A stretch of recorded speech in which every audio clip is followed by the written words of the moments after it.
Assalamualaikum warahmatullahi wabarakatuh. Perkenalkan, saya Ebit Rocky Al-Fatih, CGP Angkatan 6 dari SMAN 3 Sampang. Maksud dari pembuatan video ini adalah untuk refleksi diri tentang pemikiran Ki Hajar Dewantara. Tugas modul, eksplorasi konsep refleksi diri tentang pemikiran Ki Hajar Dewantara. Panduan pertanyaan. Yang pertama, apa intisari pemikiran Ki Hajar Dewantara tentang pendidikan? Yang kedua, bagaimana Anda memandang diri Anda sebagai pembelajar atau guru dan pembelajar atau murid jika dikaitkan dengan pemikiran Ki Hajar Dewantara? 1. Intisari pemikiran Ki Hajar Dewantara tentang pendidikan.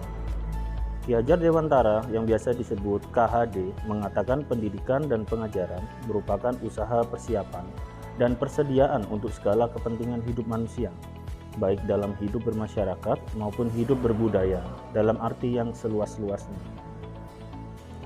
Tujuan pendidikan mendorong siswa menemukan jati diri dan potensinya sesuai kodrat keadaannya agar mencapai kebahagiaan dan keselamatan. Kodrat keadaan. Kodrat keadaan adalah hal penting yang harus dipahami pendidik dalam mengembangkan potensi anak. 2. Kodrat keadaan terbagi menjadi dua, yakni kodrat alam dan kodrat zaman. Kodrat alam berkaitan dengan kondisi lingkungan anak, baik lingkungan fisik maupun lingkungan sosial.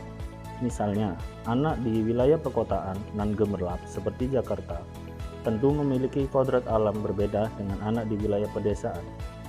Sedangkan kodrat zaman berkaitan dengan zaman atau era di mana anak itu berkembang. Misalnya, anak di abad 20 dengan anak di abad 21 tentu sangat berbeda kodrat zamannya.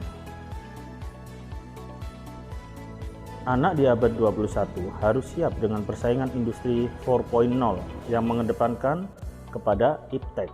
Ketika pendidik sudah memahami potensi anak berdasarkan kodrat alam dan kodrat zamannya, maka pendidik akan lebih mudah menuntun anak untuk mengembangkan potensi anak, karena anak bukanlah kertas kosong yang bisa dicoret-coret oleh pendidik dan harus menjadi seperti yang pendidik inginkan. Namun anak adalah makhluk yang mempunyai potensi berbeda di tiap zamannya maupun di mana dia alamnya. 2. Kaitan pemikiran Ki Hajar Dewantara dengan pembelajar atau guru dan pembelajar atau murid dalam proses pembelajaran. Pertama, pembelajaran haruslah bisa memerdekakan anak. Kedua, pendidikan yang memerdekakan anak adalah pendidikan yang menuntun anak menuju kesuksesan lahiriah dan batinnya sesuai kodrat alam dan kodrat zamannya. 3. Pendidikan merupakan tuntunan dalam tumbuh kembang anak sesuai kodratnya, sehingga mau menjadi apa, mereka itu merupakan hal yang di luar kendali kita sebagai pembelajar. 4. Sebagai pembelajar, kita hendaknya bisa memposisikan diri sebagai suri tauladan untuk anak, ingarso sumtulodo, menjadi partner yang memberi semangat anak ingmadjo mengengkarso dan mendorong anak untuk menemukan potensinya sesuai kodrat keadaannya tutwuri handayani.